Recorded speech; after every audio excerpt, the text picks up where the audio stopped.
अपनी तकरीर आज बजट की जो है इस पे बात करने से पहले सबसे पहले मैं यही कहूँगी कि भारत इसराइल मुर्दाबाद।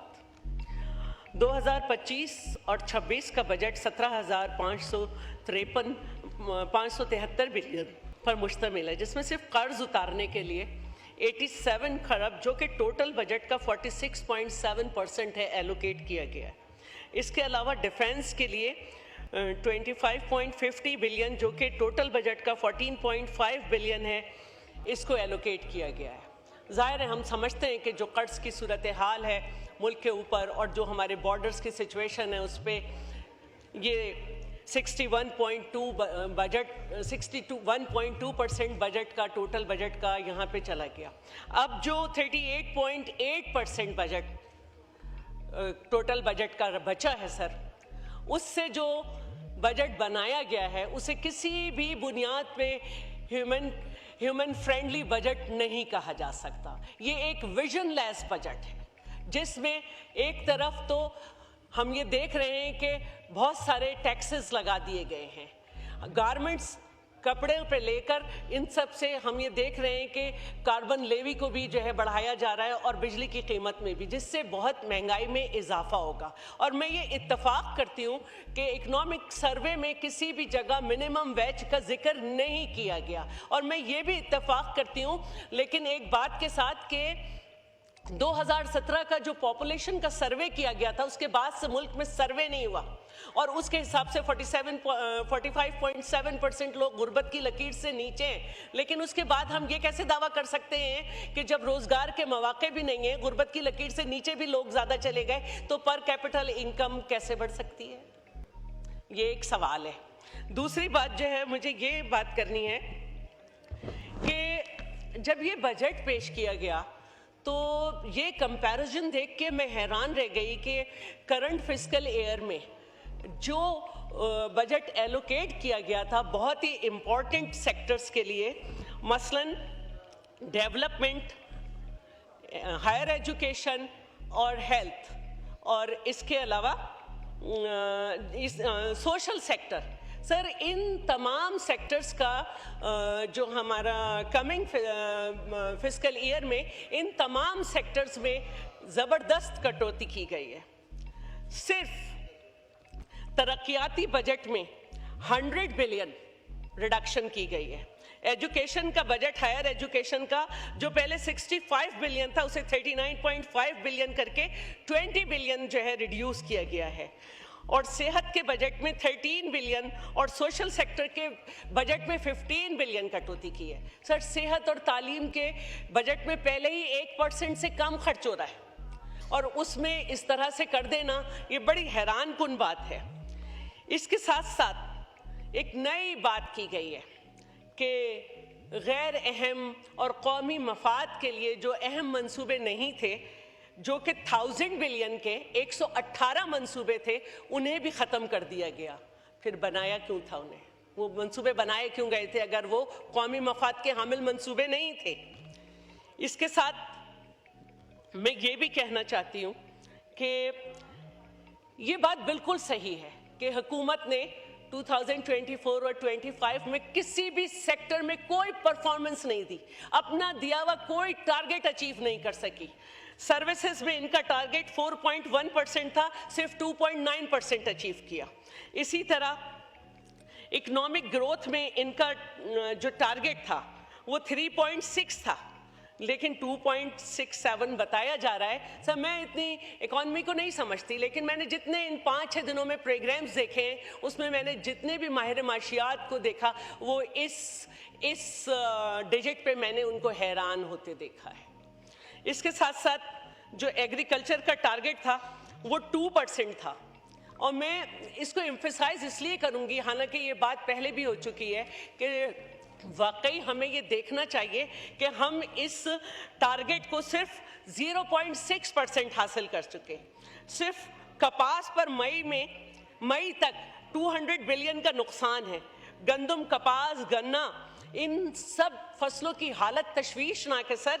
हम जो है वो फूड सिक्योरिटी हमारी रिस्क पे आ गई और अहम फसलों की ग्रोथ -3.5 है। हमारे यहाँ अब ये बात होने लगी है कि हुकूमत का काम नहीं है सपोर्ट प्राइस देना, हमारे यहाँ ये बात हो रही है कि कोई सब्सिडी ना दिए जाए। तो ये इस पे जरा गौर करें और आगे बढ़ने के लिए सोचें कि अब ये जब आप सारी बात करते हैं, इसको भी मैं दोहरा दूं कि ठीक है कि टैक्सेस जमा हुए हैं लेकिन उनका भी टारगेट अचीव नहीं हुआ जो दिया गया था।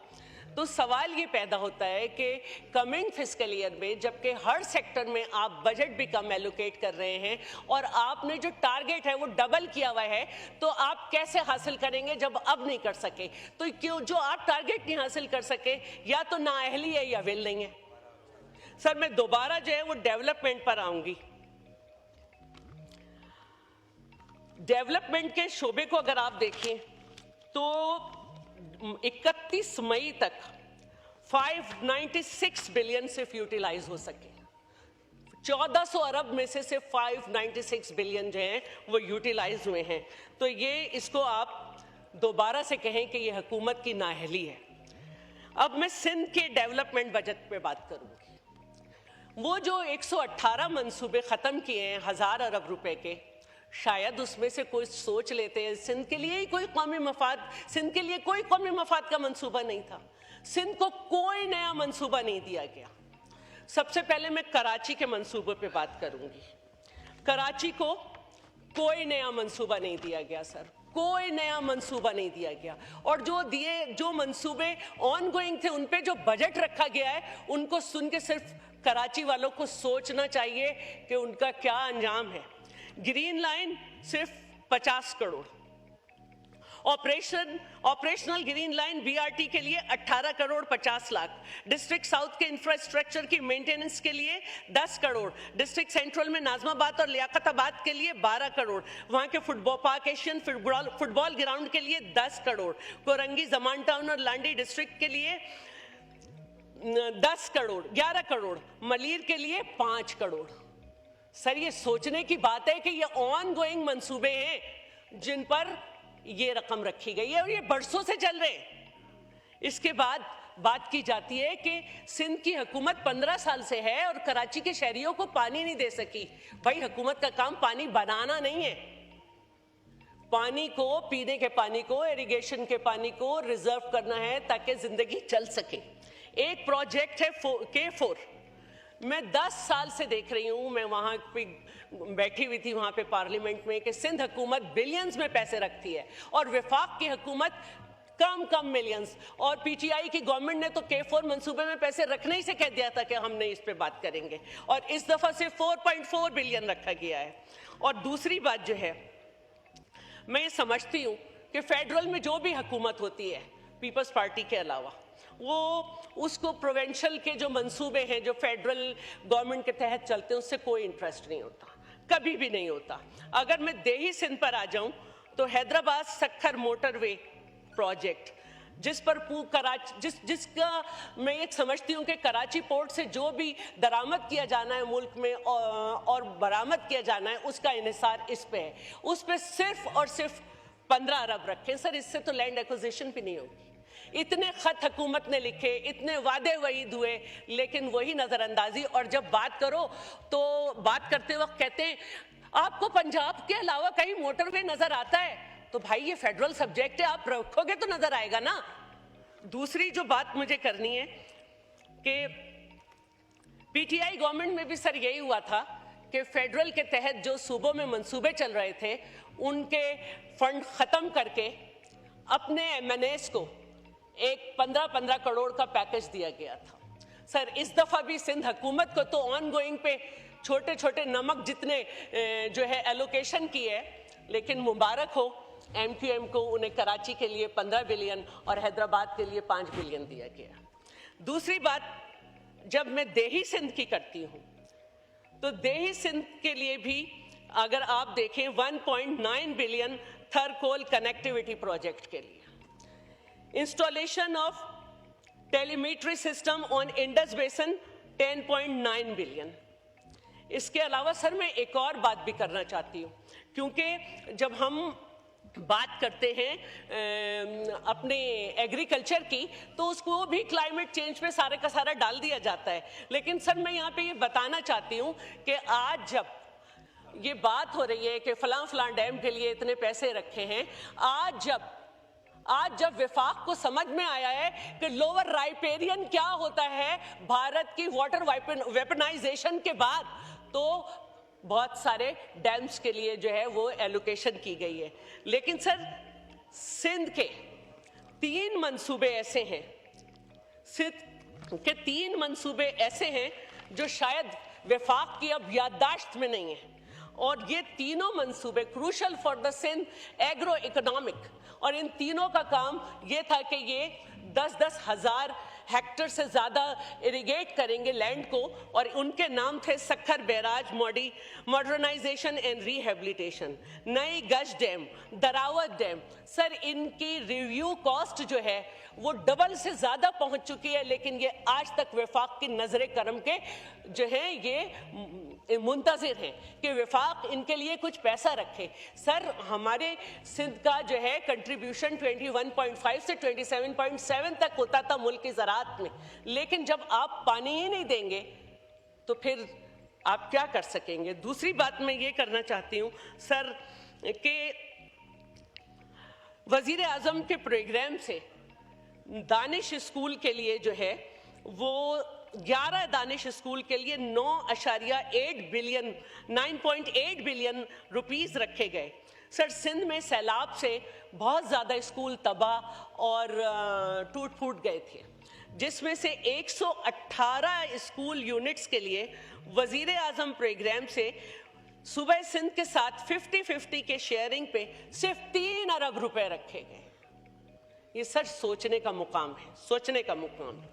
एक मैं मशवरा देना चाहूँगी, इस्लामाबाद में दानिश यूनिवर्सिटी की बात हो रही है कि वफाकी हुकूमत दानिश यूनिवर्सिटी बनाएगी। सर वफाकी हुकूमत के अंडर कंट्रोल इतनी सारी यूनिवर्सिटीज़ हैं जिनका बुरा हाल है।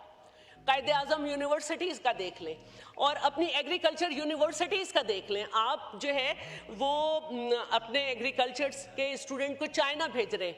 ये आप नई यूनिवर्सिटी एक बनाकर, मैं बिल्कुल जल्दी ख़त्म कर रही हूँ, आप क्यों एक पैरेलल सिस्टम खड़ा कर रहे हैं? आप इन यूनिवर्सिटीज़ को जो एग्जिस्टिंग है उस पर लगाएं। इसके अलावा सर मैं ये भी कहना चाहती हूँ, मुल्क मादनी वसाइल से मालामाल है, लेकिन सिवाय 11 दिसंबर 2024 को हमने ये हमारी खुशकिस्मती है कि खैरपुर से जो है एक बड़ी तादाद में जो है वो गैस और तेल जो है वो बरामद हुआ, लेकिन इसके अलावा जो है खाम तेल, गैस और कोयले और इनकी मुसलसल पैदावार कम हो रही है। इसके लिए कुछ किया जाए। मैन्युफैक्चरिंग इंडस्ट्रीज ज़वाल पजीर हैं, कुछ इंटरेस्ट रेट में कमी की जाए ताकि तरक्की के दरवाजे खुल सकें। इसके अलावा मैं ये कहना चाहूँगी कि ये आज बड़ी खुशखबरी मिली है कि रेकोडिक प्रोजेक्ट जो है इंशाल्लाह वो अगले साल से हमें जीडीपी में 1% हमारी इंक्रीज़ करेगा, और ये बहुत अच्छी बात है। दूसरी बात जो है वो फाइनेंस बिल में ये चेंजेस आ रही हैं, ये बात की जा रही है और ये बहुत सोचने वाली बात है कि ये कैसे किया जा रहा है कि सालाना 10 मिलियन रुपीस से ज़ायद पेंशन की आमदनी जिनको मिल रही है उनकी 5% रेट से टैक्स नेट में उनको लाया जाए। सर इस तरह मेरे ख्याल में ये नहीं करना चाहिए। नॉन फाइलर्स की रकम निकालने की हद जो है उसको 75,000 किया जा रहा है, जो एक बहुत अच्छी बात है। होना तो 1 लाख था। और एक बात मैं ये कहना चाहती हूँ कि ये जो हमारी इंडो पाक जंग हुई, इसमें जहां हमारे फौजी भाइयों ने शहादतें दी, इसमें हमारे सिविलियन भी शहीद हुए। तो सर मैं ये एक तजवीज़ देना चाहती हूँ कि वो सिविलियन जो अपने घर के कफील थे उनको सिर्फ 1 टाइम कुछ ना दिया जाए, बल्कि उनको लाइफ टाइम उनकी फैमिली को सपोर्ट किया जाए, उनके बच्चों की तालीम का देखा जाए, उनके बच्चों के किसी एक बच्चे का जो है वो किसी मुलाजमत में कोटा भी रखा जाए ताकि उनकी ज़िंदगी भी आसान हो। बहुत शुक्रिया सर। और मैं इन द एंड यही कहना चाह रही, एक बात बस और कह दूँ कि हमारी मुकामी जो लोकल रिफाइनरी है उसकी अपग्रेडेशन के मंसूबों के लिए $6 अरब की सरमायाकारी रुकी हुई है। और क्योंकि फाइनेंस बिल में एक कोशिश थी कि पेट्रोलियम मसनूआत, पेट्रोल, डीजल, मिट्टी का तेल और लाइट डीजल ऑयल पर सेल्स टैक्स की छूट जैसे जी खोलें, नहीं हो सका, तो बस मेरी यही कहना है कि हुकूमत टैक्स नेट बढ़ाए, टैक्स रेट नहीं। Thank you.